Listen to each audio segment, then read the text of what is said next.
memang asetnya tuh milik Pemda, ya tapi karena Pemda sendiri aset buktinya nggak ada, jadi kita mau ajukan ke PK juga nggak bisa. Secara umum kendalanya itu ya, bukti kepemilikan, kemudian juga bukti perolehan.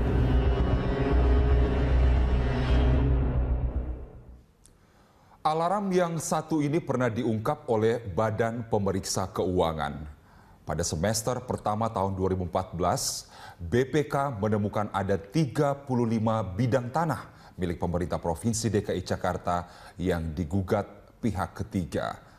11 aset tanah diantaranya bahkan sudah pindah tangan lantaran Pemprov DKI kalah di pengadilan. Salah satu yang sudah pindah kepemilikan adalah tanah lapangan bola di Kramat Jati, Jakarta Timur. Indep kali ini menelusuri sejumlah aset tanah milik Pemprov DKI Jakarta yang sudah pindah tangan itu. Saya Carlos Michael mengajak Anda menyimak Indep hilangnya aset DKI.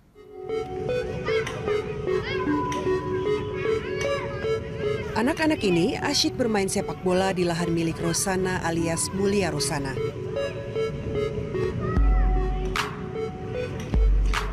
Meski lahan seluas 7.200 meter persegi ini telah ditembok, warga menjebol beberapa bagian tembok sebagai pintu masuk ke lahan. Dan di atas lahan yang sudah puluhan tahun menjadi lapangan sepak bola itulah, anak-anak bermain dengan si kulit bundar. Jadi setelah diambil alih oleh Bu Rosana Mulia tadi, sesuai dengan perintah eksekusi dari pengadilan, itu memang dari pemilik lahan yang baru itu menempatkan ormas sebagai penjaga di sini. Nah, memang itu sering sekali timbul benturan-benturan dengan warga, karena warga tidak bisa menggunakan atau mengakses lapangan ini lagi gitu. Rosana selaku ahli waris daripada pemilik lahan. Yang lahan itu kemudian digunakan oleh Pemda DKI sebagai lapangan bola. Nah, tapi Pemda DKI waktu menggunakan itu tidak ada memberikan ganti rugi. Nah,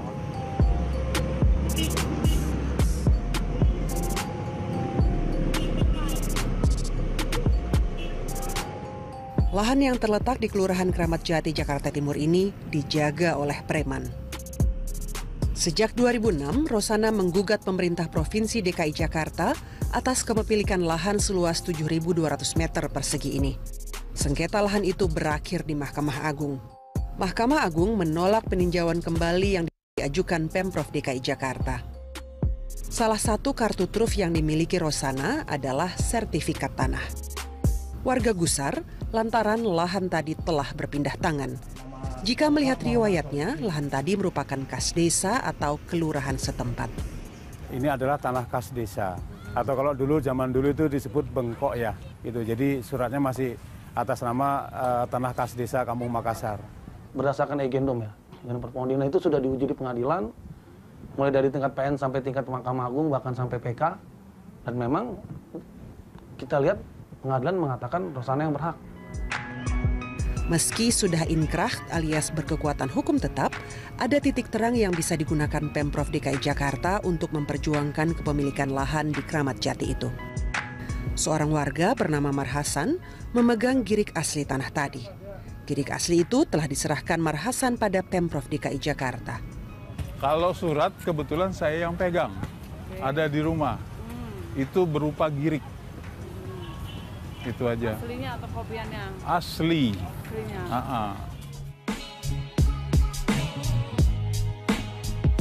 Setelah kita mempelajari bukti-bukti yang dipakai oleh penggugat, ya, ada salah satu surat bukti yang kemudian kita minta penjelasan dari kantor Balai Harta Peninggalan.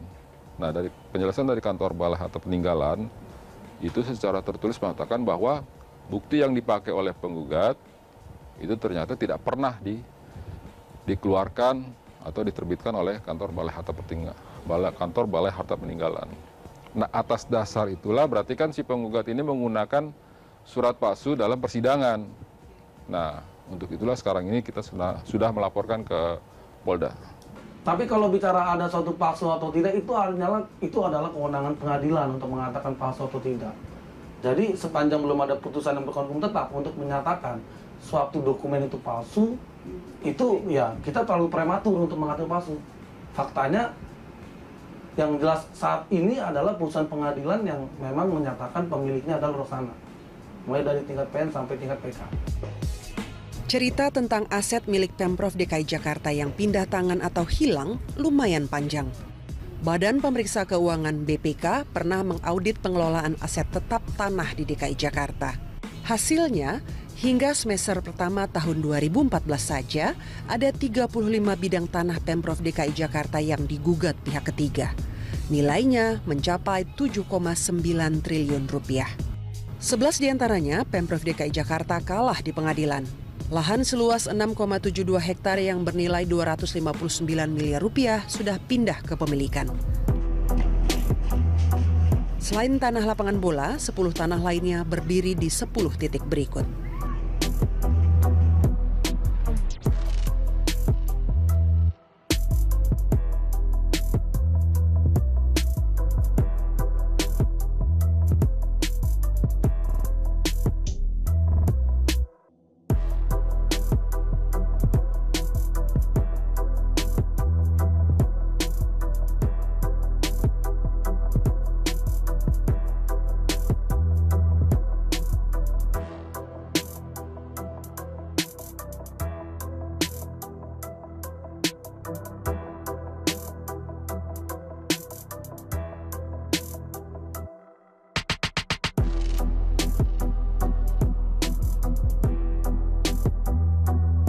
Mengapa semua ini bisa terjadi? Apa yang salah sehingga aset milik Pemprov DKI Jakarta jatuh ke pihak lain? Kenapa kemudian kalah? Pertama adalah karena Pemda gitu tidak memiliki dokumen-dokumen lengkap, sehingga secara hukum maupun secara administratif lemah ketika di persidangan, dan juga kemudian sebagian juga hanya punya kopiannya saja gitu, sehingga ketika bersengketa kemungkinannya menang itu kecil gitu. Hal-hal yang menyebabkan kenapa ini bisa terjadi, kenapa belum bisa bersertifikat, memang SDM ya, SDM di Kapus di bidang pertanahan. Kita ini kan ketika akan pensertifikatan tanah tidak terlepas dari instansi vertikal ya di BPN Pertanahan.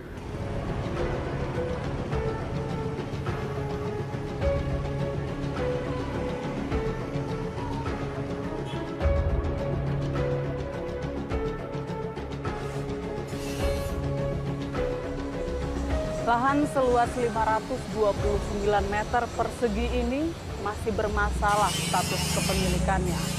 Tahun 2006 atau 11 tahun yang lalu, Pemprov DKI Jakarta kalah telak di Pengadilan Negeri Jakarta Timur. Mengingat rumah sakit jiwa ini untuk kepentingan masyarakat, maka Pemprov berencana akan membayar atau membeli kembali lahan tersebut. Hingga saat ini belum ada titik temu antara pihak pemenang dan Pemprov DKI Jakarta mengenai harga yang akan dibayar. Bukan hanya lapangan sepak bola, sebagian lahan milik rumah sakit khusus daerah di Durensawit, Jakarta Timur pun jatuh ke pihak lain. Luasnya sekitar 529 meter persegi. Kalau dirupiahkan, bernilai 545 jutaan. Menurut kronologi putusan dokumen yang dibaca Yohanes, ada 2 girik milik Pemda, aset Yahya dan aset Pemda, yakni gedung inti RSKD Durensawit. Memang asetnya tuh milik Pemda, tapi giriknya ya, girik ada 2 kalau saya lihat. Yang satu yang mereka perkarakan tuh, sama yang satu ini punya Pemda. Ya, tapi karena Pemda sendiri aset buktinya nggak ada, jadi kita mau ajukan ke PK juga nggak bisa.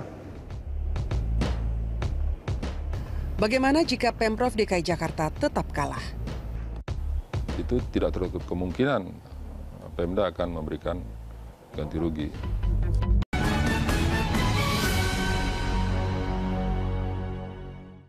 Pemprov DKI Jakarta tampaknya harus lekas merapikan arsip dan dokumen kepemilikan tanah miliknya. Seperti barisan kartu domino yang tertiup angin, klaim kepemilikan atas aset tanah DKI Jakarta satu persatu dilayangkan ke pengadilan. Kami memiliki contoh sebidang tanah di Karet Tengsin, Tanah Abang, Jakarta Pusat berikut. Akibat bersengketa, aktivitas belajar di Sekolah Dasar Negeri 01 Karet Tengsin terganggu.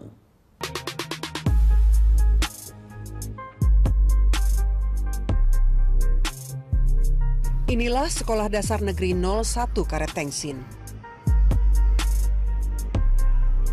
Di sekolah yang masuk Tanah Abang Jakarta Pusat ini masih ada proses belajar mengajar dari kelas 1 hingga kelas 6.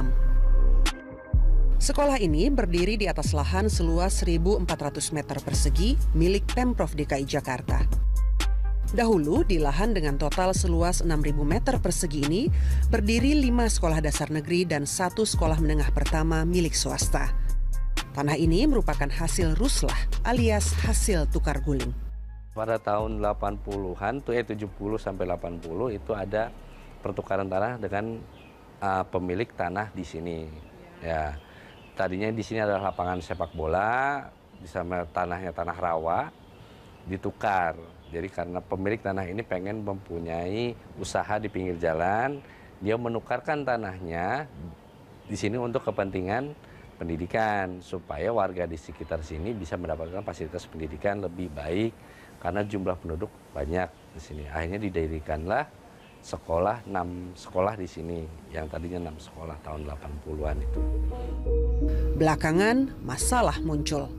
Pihak keluarga ahli waris memperkarakan tanah hasil ruslak ini. Imbas dari sengketa lahan ini, 4 bangunan sekolah dasar negeri dan 1 SMP swasta akhirnya lenyap atau dirobohkan. Sekarang, sekolah dasar negeri 01 yang tersisa juga disengketakan oleh keluarga ahli waris. Akibatnya, proses belajar mengajar ikut terganggu.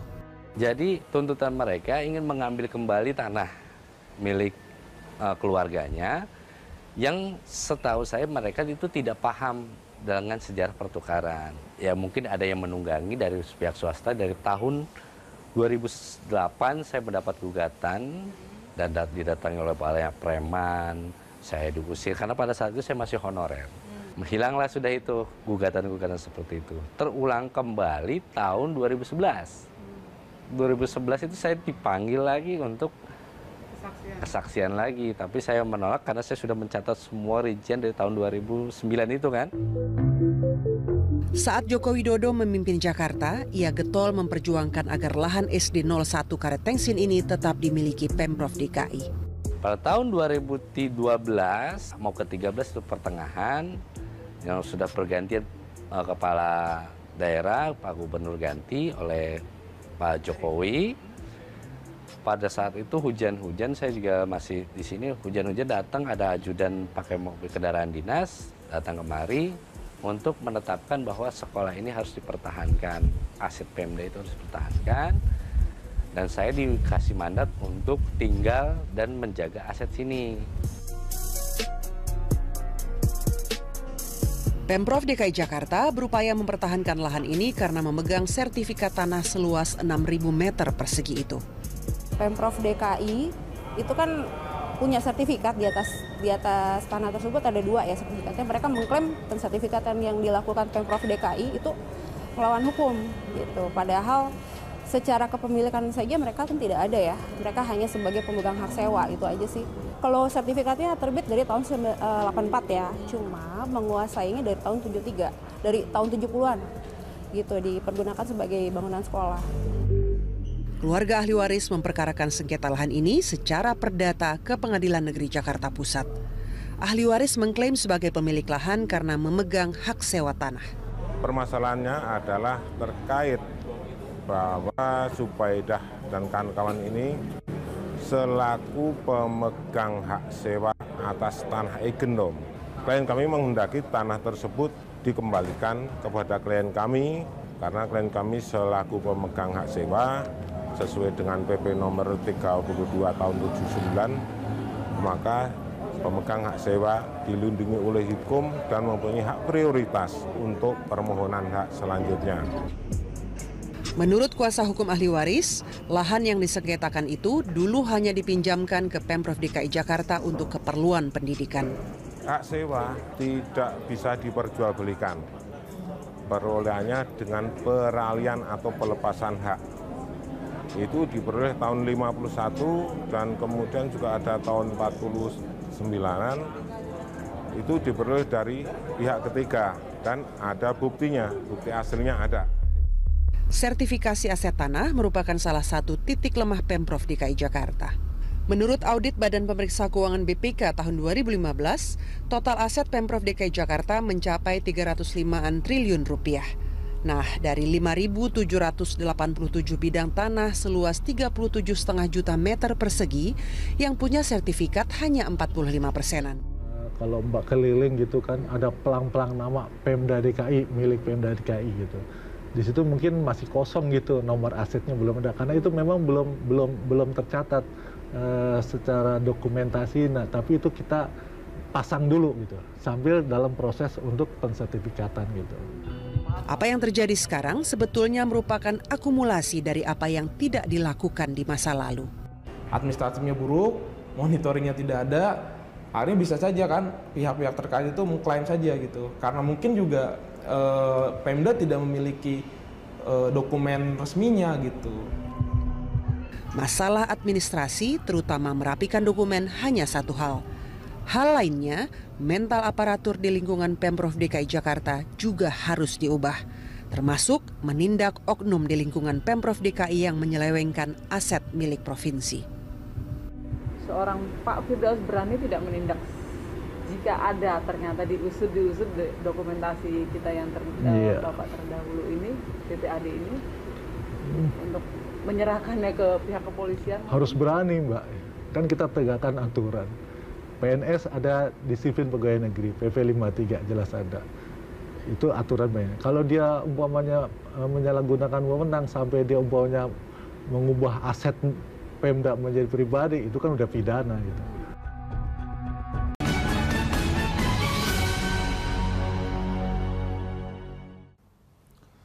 Tak semua kasus berujung muram. Dalam sengketa tanah yang terletak di Penggilingan Cakung, Jakarta Timur, Pemprov DKI Jakarta menang. Belakangan, Pemprov DKI membentengi diri dengan merapikan dokumen aset-asetnya. Selain membentuk tim buruh sergap pencatat aset, Badan Pengelola Aset Daerah BPAD DKI juga mengembangkan program e-aset, sebuah sistem pencatatan aset secara elektronik.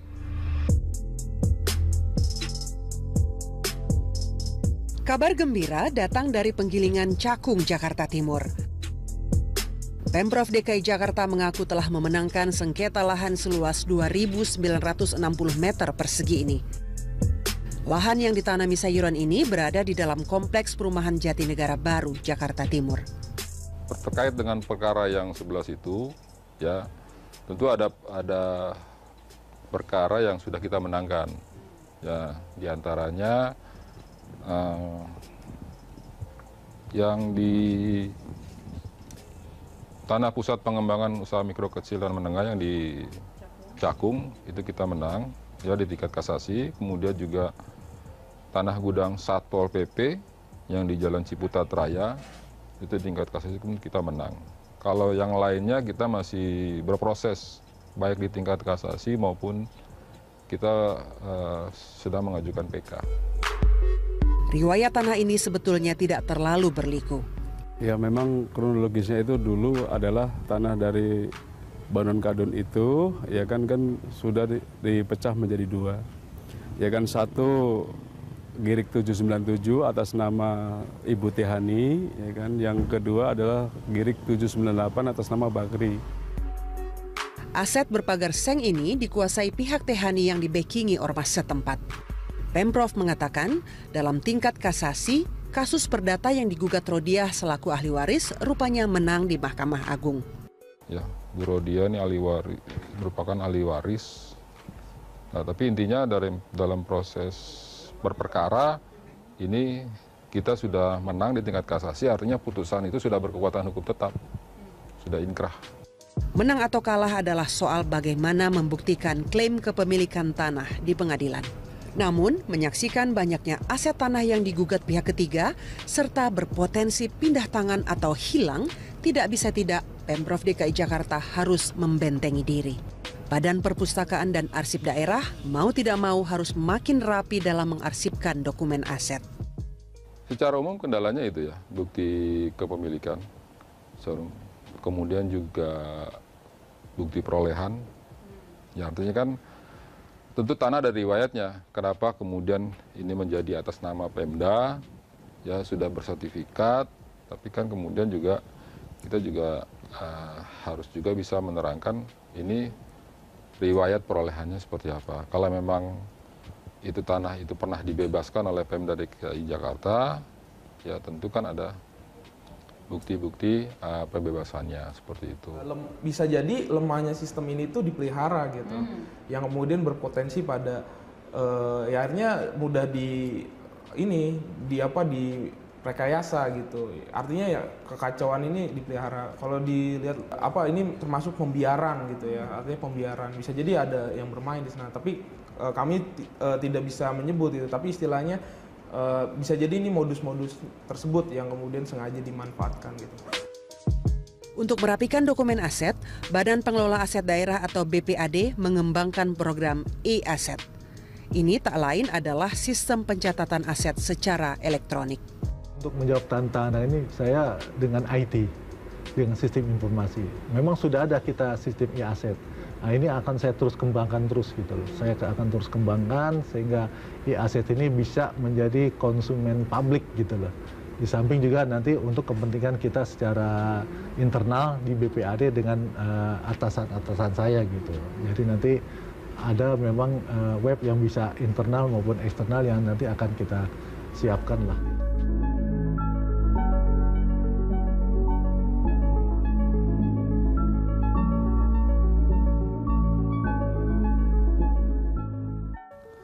Demikian Indep. Saya Carlos Michael. Sampai jumpa di Indep episode mendatang.